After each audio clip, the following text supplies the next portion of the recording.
great pleasure to introduce Dr. Alan Keller, who comes to us from NYU School of Medicine in Bellevue Hospital, New York City.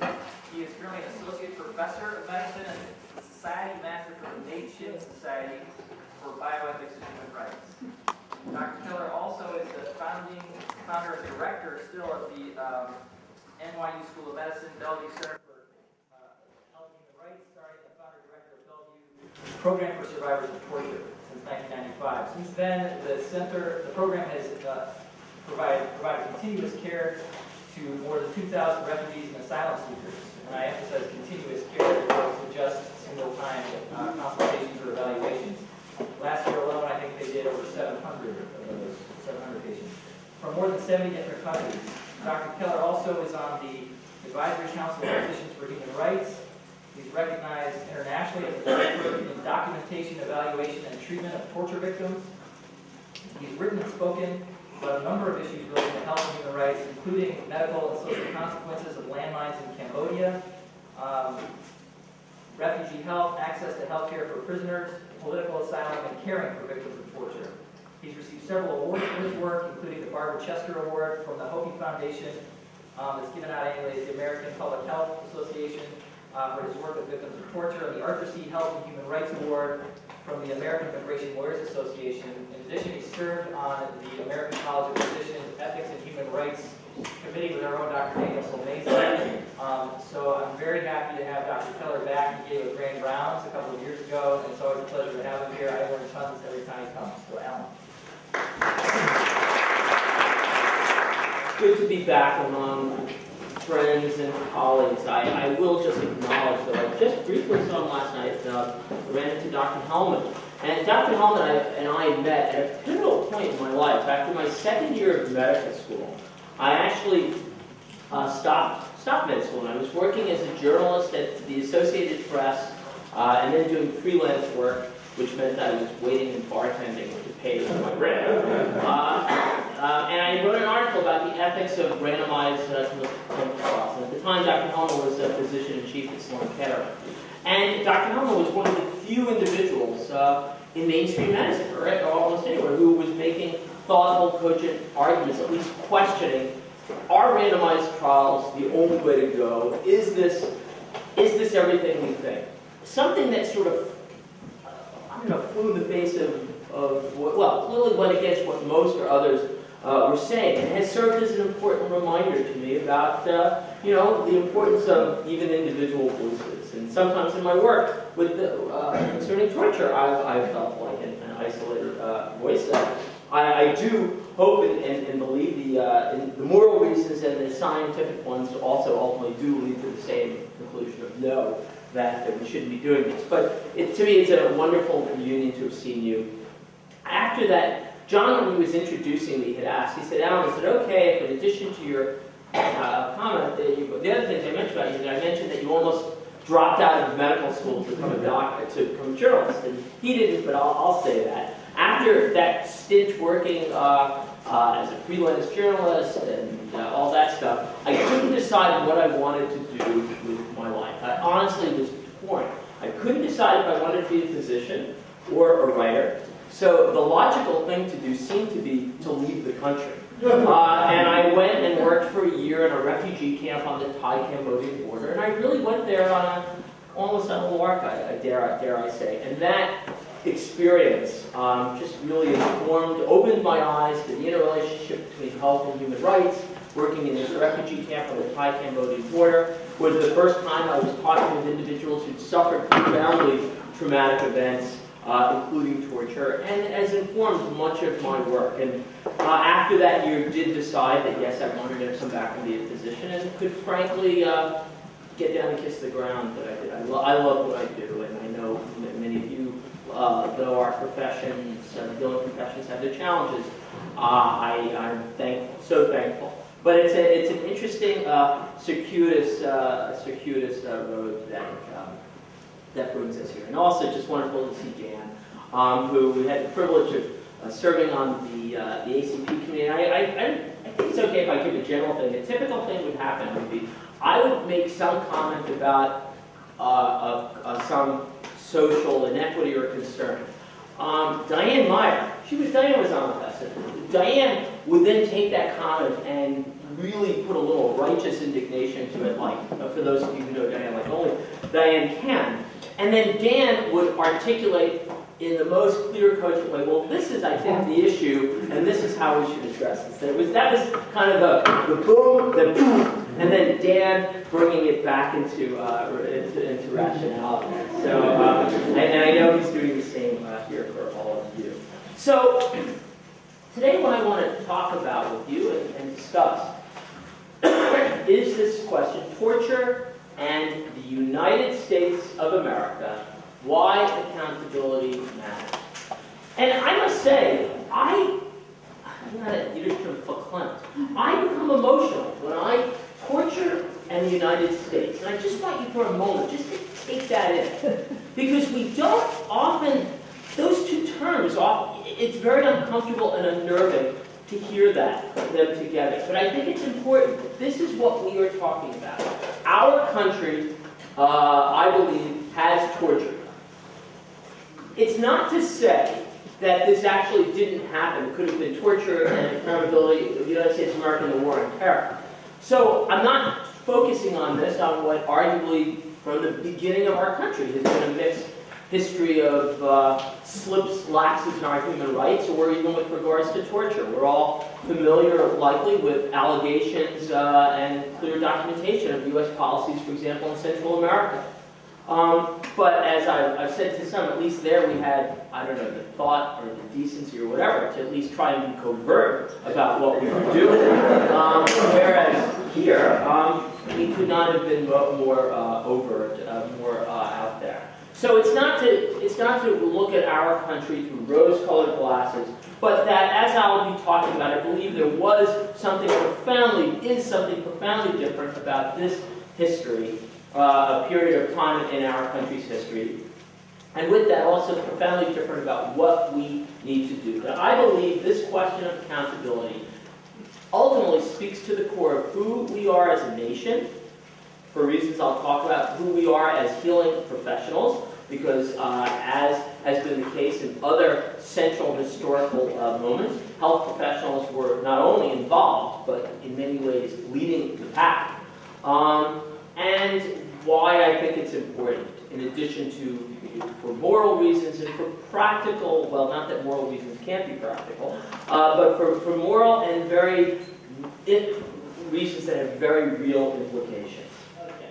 I'm going to use, given this, this invitation was a wonderful opportunity for me to bridge worlds which overlap, but sometimes are separate. I coordinate bioethics activities at the medical school, and I co-chair the Bellevue Hospital Bioethics Committee, along with my colleagues at Manhattan Veterans Hospital, particularly Ken Berkowitz, and folks at Tisch Hospital in Bellevue.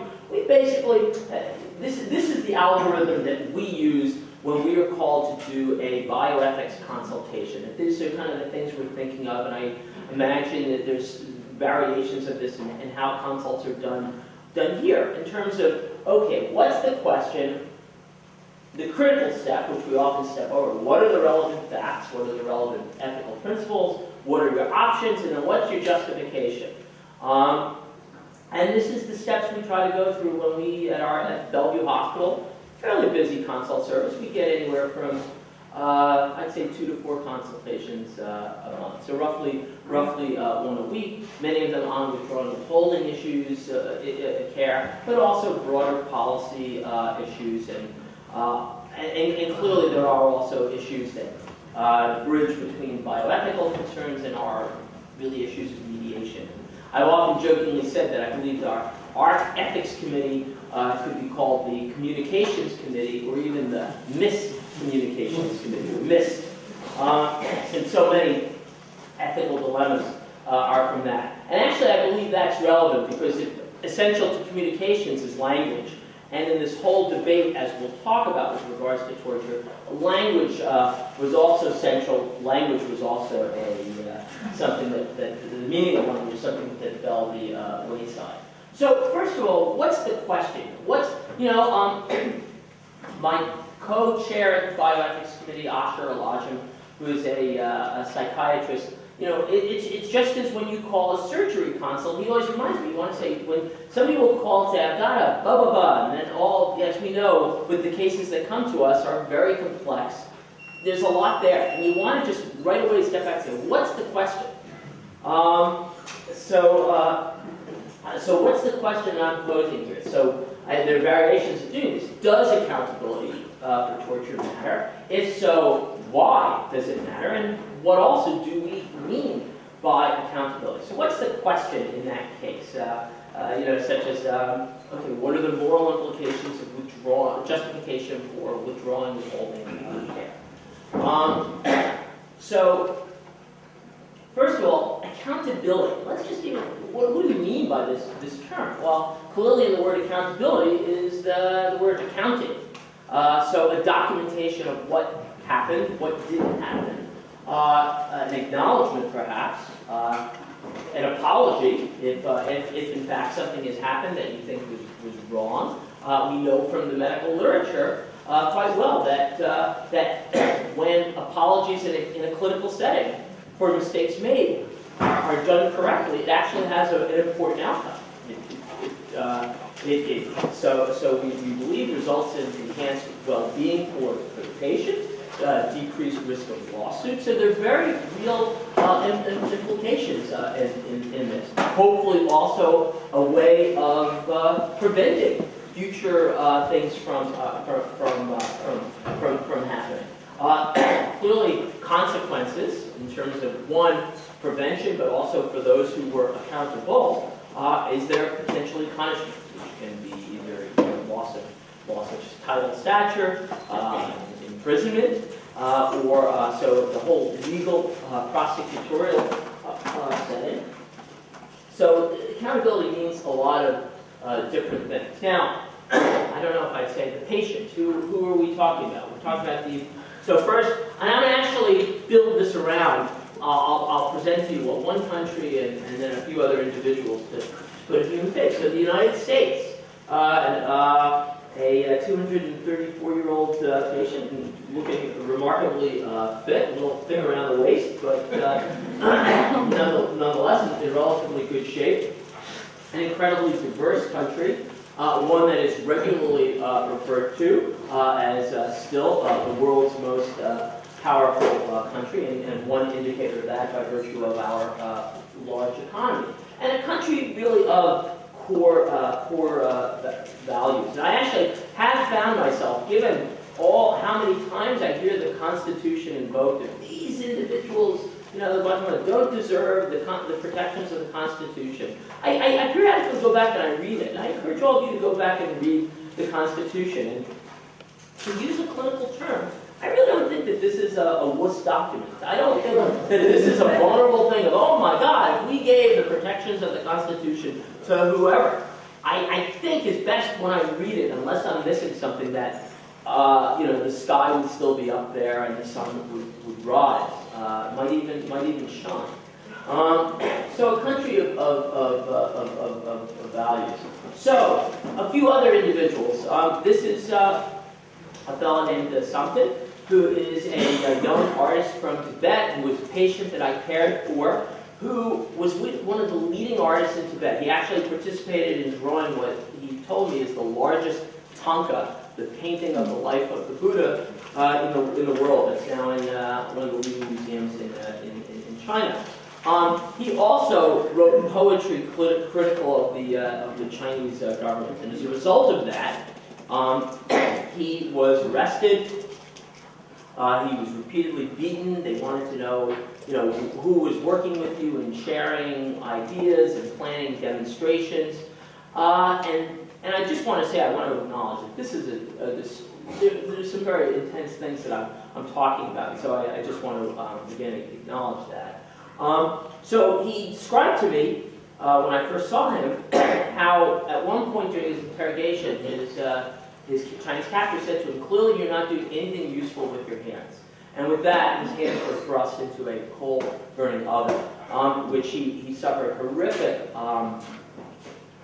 disfigurement of his hands, profound symptoms of PTSD, nightmares. He would sit in a chair, actually, because he was afraid of falling asleep. He eventually escaped, fled to India, then came to the United States, and then was referred to our program. I will actually, it's a digression, but given I'm with an ethics group, there was an interesting informed consent issue. He ultimately did undergo reconstructive surgery for his hands, but initially, when he was scheduled for surgery, he didn't show up, and he refused. And I got a call from the surgeon saying, "What happened? This guy you booked, we're all set to go, and he didn't show up." So I call him, and something told me. He said, "Well, I talked to a senior a Rinpoche who is an elder Buddhist monk, and the monk told me, the Rinpoche told me that it was not an auspicious time for surgery." And I was like, and so I said, "All right, well, tell me," and of course I was like, okay, this is a wonderful, fascinating cross-cultural phenomena. And then I said, well, tell me a little bit more about that. And what I subsequently learned was that the Rinpoche had a relative who had undergone hand surgery and had had a bad outcomes. Well, the Rinpoche told me he knew someone who had had surgery and wasn't able to use his hands again. A variation of, my Uncle Charlie had his gallbladder out and he died. So it was fascinating that, so I listened, and we then arranged a meeting with the hand surgeon and talked. He said, look, nothing is without risks. But our sense is that this procedure, though not simple, is relatively low risk with substantial potential benefits. And subsequently after that, he thought, and he said, well, I'll talk to him. He went and actually talked to another Rinpoche.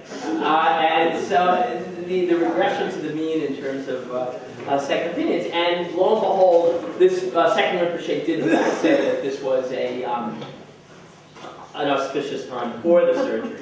And he underwent the surgery and actually has had remarkable success and is now back to being one of the leading artists. So again, if somebody ever says, it's not an auspicious time, as always, listen, and then I'm sure others here, a student of Matt Lipkin, and just sort of be quiet, pause, or say, well, tell me more. And lo and behold, that was what I learned. So, but this was an individual, again, one of the 3,000 individuals who we care for in our program from all over the world. This is another patient.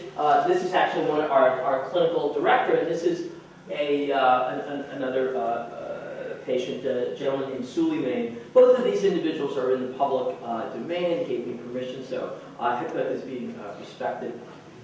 So Suleiman is from Chad, where he was an accountant, never politically active, but he had one of his clients who was, and a result of his client being in opposition to the ruling president in Chad, Suleiman himself was arrested and tortured. He was so outraged that after that he became very political.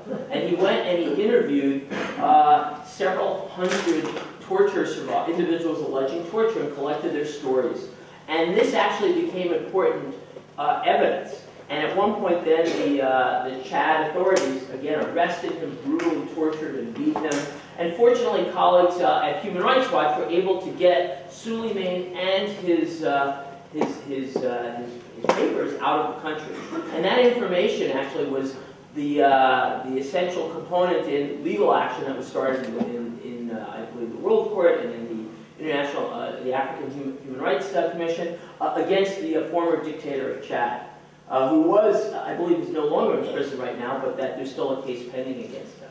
So, and Suleiman is somebody I now cared for probably since around 2000 or so, and who I've had discussions with on and over the course of the year about some of the methods he was subjected to in terms of being deprived of sleep, being forced to stand naked in a very, very hot room, forced to stand so long, he would tell me that like his skin and his calves would swell and become really, really painful, and he'd get blisters. That a guard would come and with a stick touch his genitals, and he would feel very helpless and humiliated. And then also would be when he'd be lying, they'd either put him in a prison cell that was right next to this generator, or the guards in this prison Chad would come every few minutes and just bang on the doors, on the bars of his cell, and that he wouldn't sleep for weeks. And he described to me some of the most clearest things about how just painful. He would describe how he would be nauseous, how he would be dizzy, how he couldn't think, how he'd become paranoid, from being up for days and sometimes weeks at end. He said sometimes the most difficult thing is they would do this on and on and on for like a week or so, and then they would stop, maybe for a day or 2 days, but even then he was saying he had trouble sleeping because he just was like, when are they going to do this again? Because they always did do it again.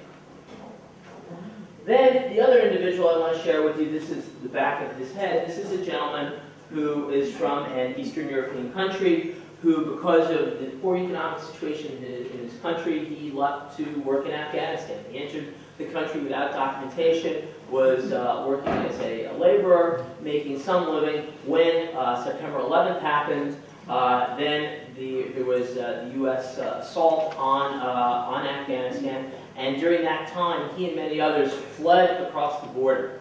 At which point, when he tried to cross back over the Afghan border, he was detained. He was initially held in a prison in Kandahar in Afghanistan, then blindfolded, hooded, and put on a plane. He said, all I knew when he got off the plane, I was somewhere very, very, very hot. He was at Guantanamo. He was one of the first detainees to be held there. He was held there for, I believe, nearly 4 years. He was ultimately released without ever having been charged. We know that there were, I think, about 800 individuals ultimately detained at Guantanamo. And thus far, I believe about between 500 and 600 of them were ultimately released without ever having been charged. So, for him, before he was released, he was repeatedly beaten. He told me that he was held in these cells at what was known as Camp X-Ray, which were basically these outdoor cages. And that he described that if his hands, or he or the hands of any other detainees ever went under the blankets, they had to always be visible, guards who he described as robocops would come marching in and basically take their billy clubs and just start whacking them. And by the way, at the end of this procession of guards, he said was a gurney with a fellow in white who he believed was the physician or nurse. So he was repeatedly beaten while he was in these cages for any infraction of, for example, not having your hands visible. He was repeatedly interrogated, and in fact, he described that just as agonizing because he felt he was asked the same, as he put it, ridiculous questions over and over. Do you know Saddam Hussein? Or what's your connection, or what have you? And no matter what he said, they always came back and asked the same questions. While he was interrogated, he was held in a room where he would often be strapped to a chair, and the room would either be made very, very hot or very, very cold. While he was strapped to that chair, periodically someone also in white, whose name, they had a name tag, but duct tape was or masking tape was popular at Guantanamo. You could never see the names of who the guards were. Which makes sense for security purposes. But somebody would come and check his vitals. But he said it always was kept very hot or very cold. Eventually, interrogators would come in and ask him questions. He would often be forced to stand while he was in this room, he was typically naked. He'd often be forced to stand for hours on end. He then also described a variety of various forms of humiliations. And in fact, at one moment, he described how he was in this room being forced to stand naked. And a woman who he believed was an American soldier came into the room naked.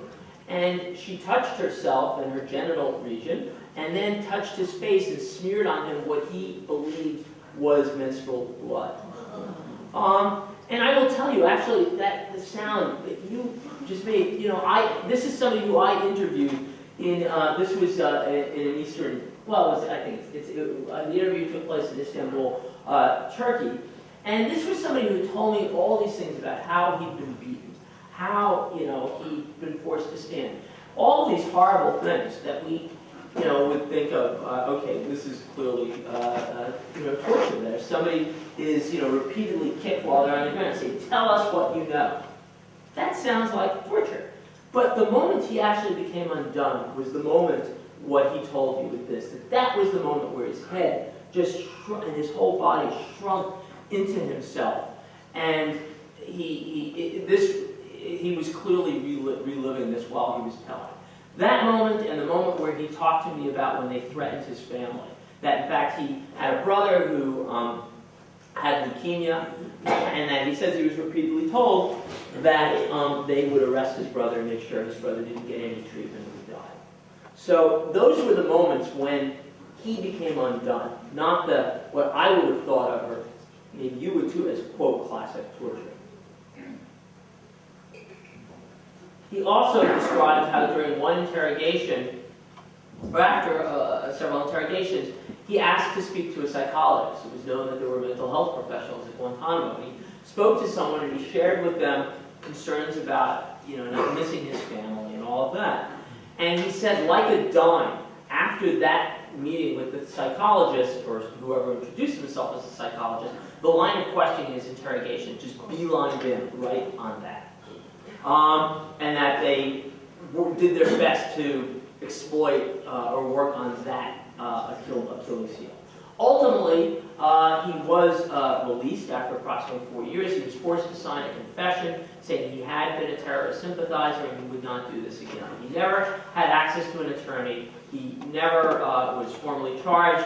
He ultimately was returned to his country. I'm unfortunately very saddened to say that about a year after this picture was taken, we don't know his whereabouts. There were some rumors that he may have been rearrested, and so we don't know where he is. He has attorneys, I believe from the Center for Constitutional Rights, that are still working about him.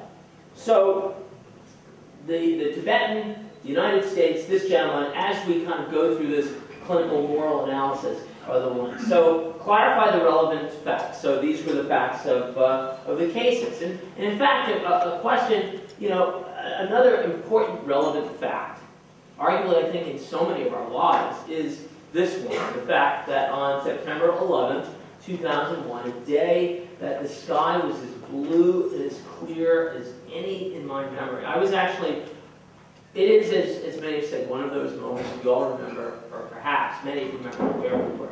So I was rounding the bend at the Lincoln Tunnel when the first plane hit. I didn't see the plane hit, but I remember just looking and seeing, wow, what a clear, beautiful day. And the next moment, I saw smoke billowing from the World Trade Center. That day, ironically, the radio in my car wasn't working. And I thought, well, gee, I guess a helicopter or a plane, a tour plane must have hit. And I even said to myself, I remembered saying to myself, gee, I wonder if I should call 911. And I wasn't even conscious that it was September 11th. And then I sort of said, well, I'm sure somebody's called in. That's an understatement. But so I got through the Lincoln Tunnel, and right after the Lincoln Tunnel was closed, I then heard somebody in the car next to me say, "Oh, did you hear this? A plane that went into the World Trade Center. Nobody knows what's going on." So I went right to Bellevue, went down to the ER, doing something now we know you don't do. You isolate the emergency room in an emergency situation. And and then we watched the events unfold, where the next plane hit, and then there were rumors of other planes.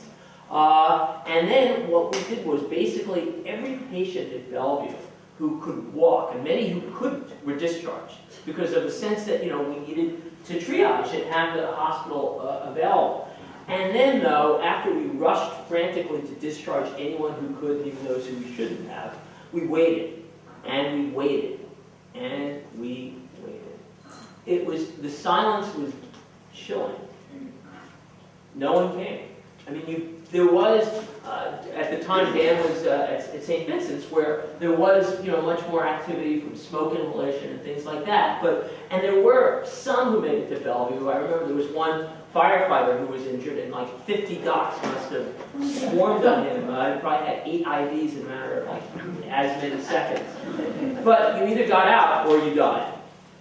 And as we know, that day, roughly 3,000 men and women died, and it was a chilling time for New York and for our nation and for the world. Our reality was just shaken to the core, and then a response, and President Bush in those early days articulated these messages, very, very powerfully about this chilling image of the airplanes flying, and that the disbelief, the sadness, and also anger. But I think in those early days, it was just this helpless fear and uncertainty and a lack of control.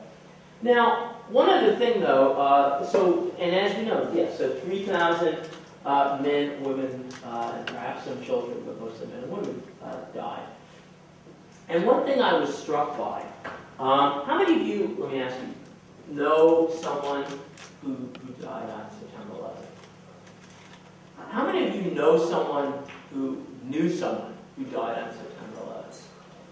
So it's a pretty substantial, the concentric circles become, it was amazing to me in this city of 20 million people that it was so clear that everybody either knew someone who died or knew someone who knew someone. So I lived in a town, Montclair, New Jersey, where there were about 8 people from our town, probably up to 30 or so from our county. So you knew them, and everybody knew someone who had someone. So these concentric circles of how many people, how many lives were impacted by those 3,000 individuals, here in Chicago and throughout the country. So then the response, in a sense of a rallying around the president, rallying around that we're not going to take this. But it was also with fear, that who was this villain or villains? What was next? The envelopes with anthrax, which we later learned were actually, as best we know, not from an international terrorist, but from someone here in our country. Other threats. What was going to be next? Everybody was on edge. And I will tell you to this day, and I imagine the same thing is here. Anytime a manhole cover explodes or something, or there's a boom in New York, it's a terrorist threat until a terrorist attack until proven otherwise. That's just the nature of what it's been. And then a face of who was responsible. That this was an enemy and a different kind of enemy, which then raised questions. Well, with a different kind of enemy, aren't there things we need to do differently, including torture? That is torture ever justified? That this is a war, the gloves are off, we got to do what we need to do to remain safe.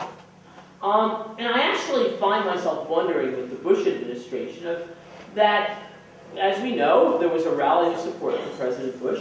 He then won, as we know, relatively easily a second term. And I actually think that there was a tacit pact that went on in this whole thing. That basically the agreement made was, you get to live your lives as before, and let us do what we need to do. And part of that was that surely don't we need to be thinking about torture? And don't we also need to be thinking about other things that maybe aren't necessarily the rule, such as the rule of law, of detaining individuals without process. And in fact, come on, weren't these POWs, prisoners of war? And so thus Guantanamo was open. Thus detention facility, Abu Ghraib was open. Thus the prisons in Afghanistan, and then what's come to be known as the, quote, dark sites in Eastern Europe. And then let's just talk about for a moment, what is torture? So there's a United Nations definition, severe physical or mental suffering inflicted by someone acting in an official capacity for a variety of reasons. So, and I think there's nuances of this, but I think it's a common sense approach. I would just say, if it looks like torture, if it smells like torture, it's probably torture. And by the way, the treaty against torture, which we signed, is called the Convention Against Torture and Other Cruel, Inhuman, or Degrading Treatment and Punishment. So it stretches further. But I think it's been amazing to me the amount of oxygen that's been taken out about it is waterboarding torture. I mean, this is a method where an individual is strapped to a table, subjected to a mock drowning, one of the most terrifying potential experiences, where you gasp, you feel like your lungs are burning, your heart races, that it's amazing that, gee, is this torture? Well, I would think arguably clearly it is, but I don't think it's a stretch to argue, even if I can't convince him that it's cruel or inhuman or degrading. So, prevalence, even before September 11th, we think of torture as like this medieval phenomena, dungeons, racks, and chains, but it's actually pretty common. Documented to occur in over, 90 different countries. That some studies, including ones I've done, where we found if you take a population of immigrants, particularly if it's asylum seekers and refugees, the prevalence of torture is that you ask individuals and then you confirm when they say yes what they meant, that it's anywhere from 5 to 35%. A colleague of mine, Jim Jarrington in Minnesota, did a study among Somali individuals, and he found the prevalence of torture was close to 50%. If you broaden the definition to inhuman or degrading or other dramatic events in war, it becomes almost 100%. And then in the U.S., we believe there are probably closer to maybe as many as 500,000 individuals who have had this happen to them. And common forms of abuse: beatings, suspensions, verbal abuse, threats of death, lots of horrible things. And that they have a lot of physical, psychological, and social consequences. But it's really important to note that these consequences are interdependent, and that I've now, examined, hundreds, if not thousands of individuals, and I've never had somebody I interviewed tell me that, they were just sleep deprived, or they were just forced to stand, or they were just sexually mutilated, or they were just, mock execution. They all happened at once. So it's part of also, I think, in some of the language issues, was this thing about, okay, we can use some methods, whether we're calling it torture or not, I'll get to that, and draw the line there. But unfortunately, with regards to cruel and inhuman punishments or torture, the slippery slope is very, very, very slick. And I, in my professional career, have never seen it limited to just one thing that gets used and stuff. So these physical and psychological torture are terms, but it's really part of a continuum. And most abuse, even if you're beating someone, it has a psychological impact. This fear, the fight or flight thing. If the mock execution makes your heart beat rapidly, so a physical response. And then all of these methods do have in common one thing: a complete loss of control and just a sense of fear, helplessness, and terror. So, did we torture, then, is a reasonable question. Well, we know from these photos, we know from reams of documentation about interrogations with Khalid Sheikh Mohammed and others, that he, by our own admission, was waterboarded 150 times and so on and so forth. And that individuals such as this, just look at this picture. He's being forced to stand. He's actually in a stress position, which is quite painful. Being threatened with dogs, humiliation. So there's a half a dozen forms of abuse right in this picture, probably more if we counted.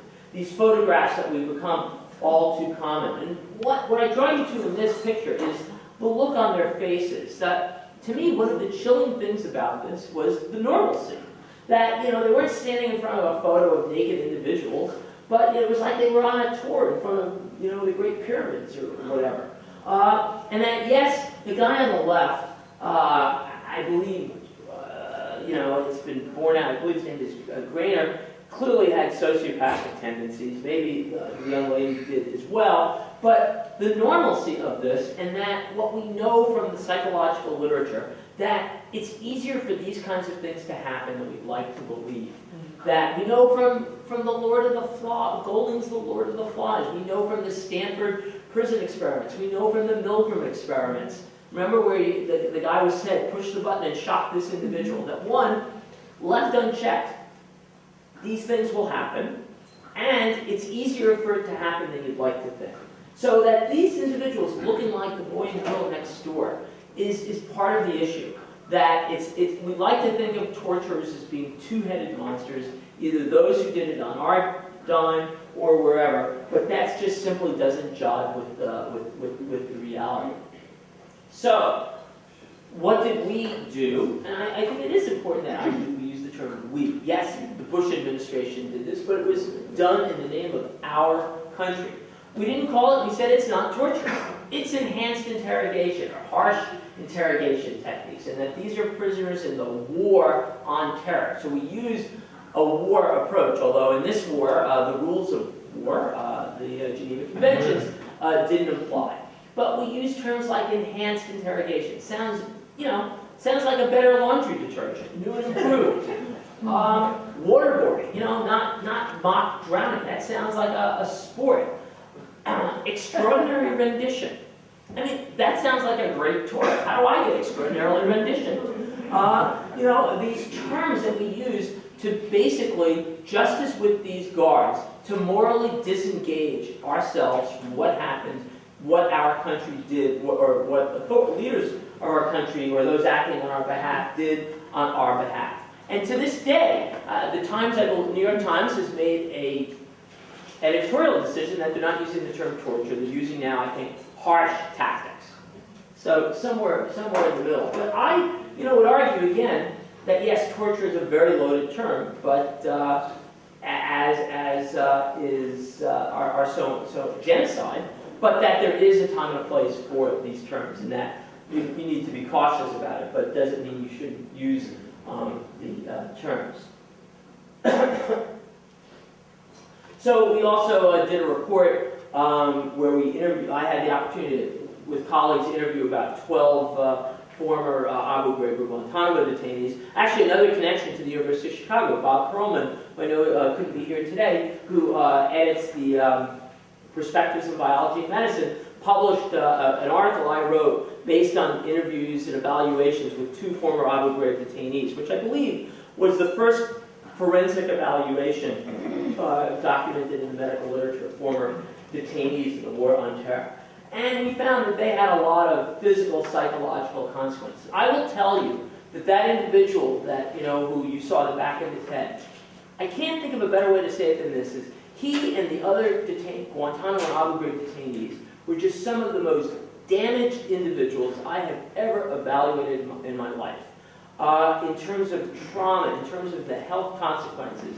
Part of it perhaps was not having really access to care, although some of them did. But what we did, in the horror stories that I've heard from Zimbabwe to China to whoever, they got nothing on us for what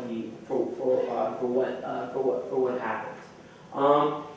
Clearly, I will tell you that in my evaluations with former Abu Ghraib detainees, the level of violence, beatings, was far greater. That there was much more of the psychological components, the helplessness. And in fact, the other thing that drove individuals crazy was the uncertainty. And there's another term out there right now, indefinite detention. Because the war, we don't know it's over, so we need to detain. But that again, that sense of helplessness is profoundly traumatizing to individuals. And to me, again, we use this, this notion of the war on terror.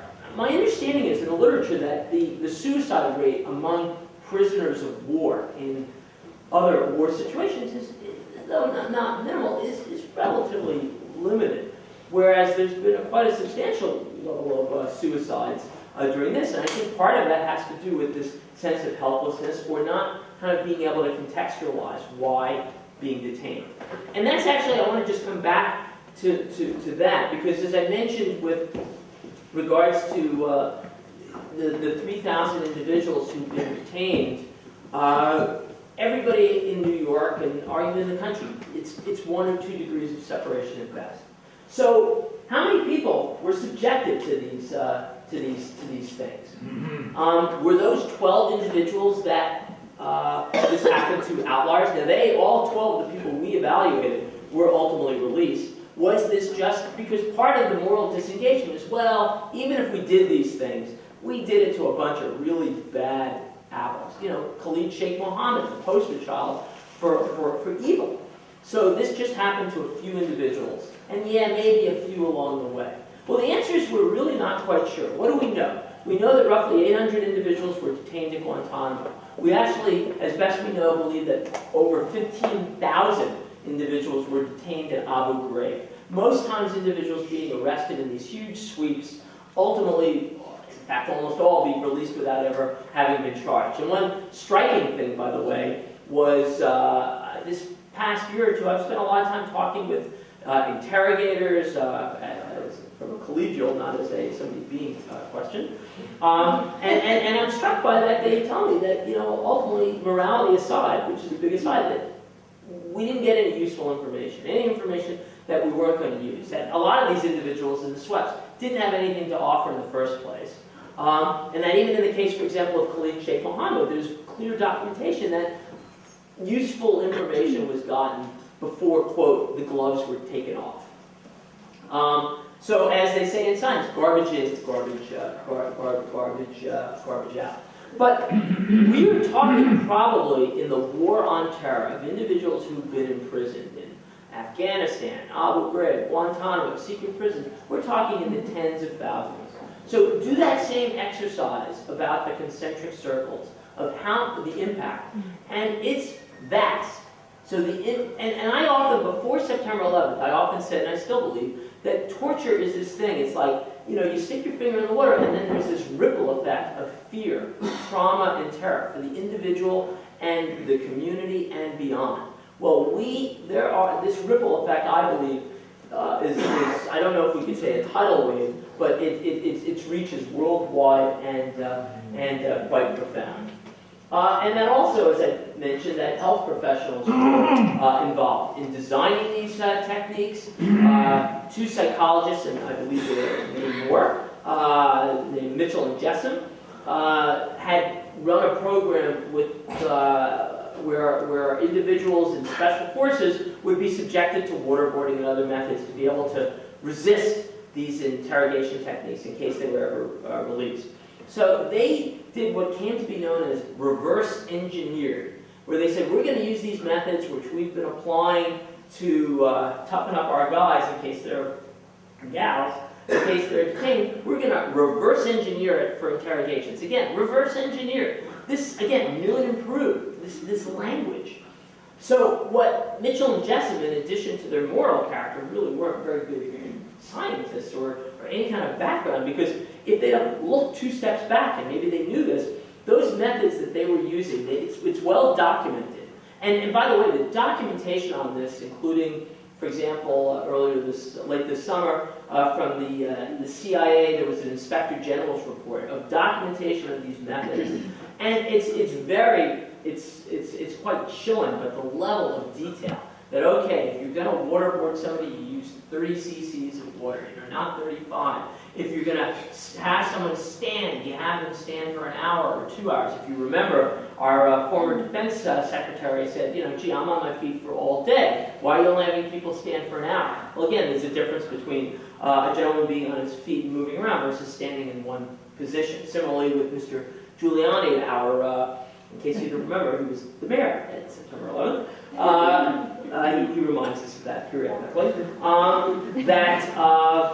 Where he said, sleep deprivation, come on, I was a presidential candidate. I was up all the time. You're saying I was tortured? Well, there's a difference between a presidential candidate who's working really hard, I have no doubt, but has some control over his schedule versus someone who has absolutely no idea when or if they will be allowed to sleep. So that helplessness just is incredible. But in any case, back to Mitchell and Jessom, they developed these techniques, and they got it from a manual that the Chinese had written. And the title of that manual, and you can't make this stuff up, was How to Elicit False Confessions. And I know 24, you think torture is happening all the time, and that one, you get the information, and two, if it happens to someone, they kind of shrug it off and walk off into the sunset. And that's just not the way it happens. Although I was really struck during meetings during the Bush administration that I would have, where we would talk about these things, and ultimately we would come back to, well, these are really dangerous people. We need to do what we want to do. It actually has been documented that 24 was very popular in the White House. It was popular in a lot of homes. But I wonder whether reality and myth became blurred. Again, this individual from Abu Ghraib, forced to stand naked. Could be really cold or hot in that room. with women's underwear over his face. Again, multiple forms of abuse happening at one time. Let me finish up so we have time for questions.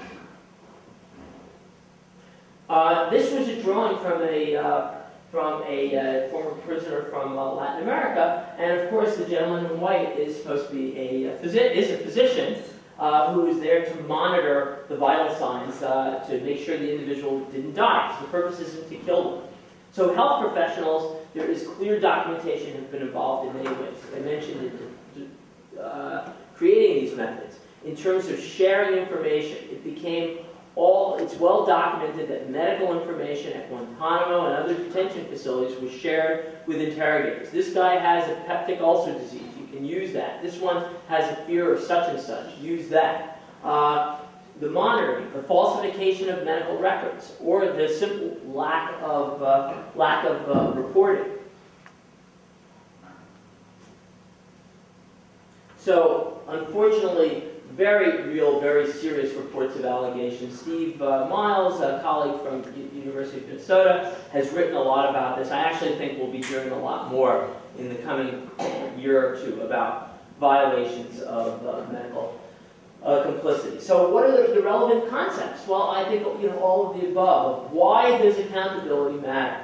So beneficence, that I believe it is in our best interest to demonstrate accountability. Best interest also of these individuals who this happened to, in terms of truth-telling, in terms of justice. And I want to spend a little time talking about these. And so, well, what are the reasonable options? I guess either to have accountability or not. So why not to do this? Why not to have accountability? What are the arguments, including being proposed by the Obama administration, who have basically said, we're not doing this anymore. We've said we're not going to torture. We've said what happened was wrong. Let's move on. We got health care reform. We got an economy in the toilet. We're working to regain our credibility. We want to deal with immigration. So, other things. Or that it was just a few bad apples. So, I think given the level of documentation, such as these reports I mentioned, the Senate, the intelligence, the CIA Inspector General's report, this was not just a few bad apples. The entire barrel was rotten. And that these memos, look, there's no debating that memos from John Yoo and others in the Department of Justice were written condoning and pushing the line of torture. That torture in one of the early memos was defined as permanent end organ damage or death. So again, the rules got changed. Saying, well, we're going to waterboard, well, we're going to stress position. It's not torture. From a health perspective, as a doctor who's cared for thousands of such individuals, I can unequivocally state that I believe it is from its physical, psychological, social health consequences. So then a necessary evil. Well, unfortunately, the necessary didn't quite pan out. Though there have been claims of how much information, and that would make an interesting utilitarian argument that don't we need to do this, the ticking bomb scenario. The problem is when you put the ticking bomb in actual light, the hypothetical construct falls apart. How long do you allow the ticking bomb to tick for? It infers that this is the only way, when perhaps what I hear from my colleagues who were interrogators is that actually may not be as exciting, but rapport building is the most effective form of interrogation. And that also, as we know, we made a decision, well, right or wrong, to go into Iraq. But part of the intelligence that went into that was based on a confession we later learned was elicited under torture. But that was part of the argument cited by Colin Powell and others that there are weapons of mass destruction in Iraq. Well, it turns out, actually, that was from inaccurate information. So one can argue that no information is worse than false information. Again, time constraints, the political considerations, that this will be viewed as a witch hunt. This will be very divisive. If we conclude, in fact, that torture is needed? Well, I would argue that that's an important, part of the equation. And fine, let's call that question. I think even if in a narrow sense you view that, well, you did get information, I don't know about you, but I think by any measurable criteria, I think the world in many ways is a much more dangerous place now than it was before we went down this road. So I do believe there's something about our own mortal being, but I believe that this is wrong, and that we are a society, that earlier slide of we the people, that we aspire to higher values. So this is inconsistent with these core values. But that there's very real considerations. The security that I think those concentric circles, I really believe we have created a lot more individuals that hate our country now than there were before. That's number one. Number two, in terms of security considerations. When I was in Zimbabwe about a year and a half ago, I interviewed about a dozen individuals who'd been detained and tortured by Mr. Mugabe, who were political opponents. But they all told me something different. They said that when they were arrested, they weren't arrested. They said that we were political opposition. I said, why were you arrested? They said, well, they said I was a terrorist.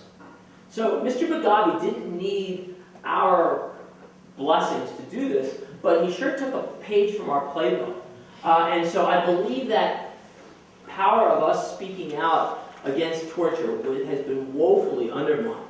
I'm reminded of a discussion I had with a diplomat who was interacting with a Turkish diplomat, and raised an American diplomat raised a concern with the Turkish diplomat about an extrajudicial arrest that happened in Turkey, and that apparently Turkish diplomat almost I think was drinking, almost sprayed his drink, because he basically, I don't know how this translated in Turkey, but kind of saying, well, what planet are you from that you think you can talk to me about extrajudicial anything? So, again, the golden rule is a valid one. And then for those individuals that, as I said, we don't know how many, but it's not a far stretch to say, okay, if 20 or 30,000 people were detained under these conditions, we know that these are, one, that alone arguably is a traumatic event, to have been detained, never told why, kept under harsh conditions, and then released. But given what we know about the prevalence from those studies I did, if you take an at-risk population that, anywhere from 10% or more have been tortured, I got to think that the prevalence is much higher. So there's a very real number of individuals who've been profoundly traumatized by this, who deserve an apology, at least. They deserve an apology, that it's a lie to say that this was just evil people who were tortured. Most of the individuals, I believe, when the page is finally written, who were subjected to these things were released and never, just in the wrong place at the wrong time. And yet they bear the physical, psychological, social scars of what we did. So we owe them an apology, we owe care, we owe some, perhaps, compensation. And then again, for physical, psychological, and social well-being of these individuals, of our own society, and of the world at large. I believe that though there has been some, stepping back from what happened, that I actually fear that we are only, another executive order away from this happening again. So, again, looking at the Milgram experiments and those others, this is why we need such clear delineation that this cannot happen. Because I believe if there is not an accounting and accountability, we are at risk. Now, and I actually believe there will be. I believe ultimately history, given the amount of documents, the amount of documentation is incredible. And there's been nothing so far that what we learned that says, we overshot our mark, we overestimated this. To the contrary, every time we learn something, it's like, gee, I think if anything, we're understating this. So it's so easy potentially for this to happen again. And that history will ultimately be one way of accounting. But I believe in terms of making the world safe for other individuals, for at-risk populations, that raises the moral imperative. Just as during World War II, what did we do when we went to war with the Japanese? We interned the Japanese Americans.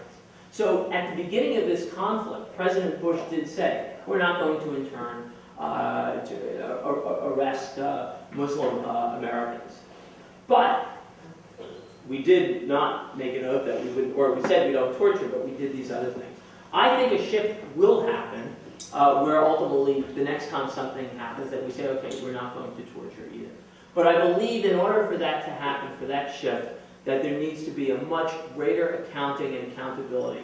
Whether or not it turns into prosecutions, maybe not. But I think even without that, I believe a true assessment and statement of what happened, because in order to prevent it from happening again, we need to understand the dynamics. We need to understand that this wasn't just the Department of Defense, just the Department of Justice, just the executive. It was a perfect storm of all of the above. And for that to happen, there needs to really be a broad, bicameral, Watergate-type investigation.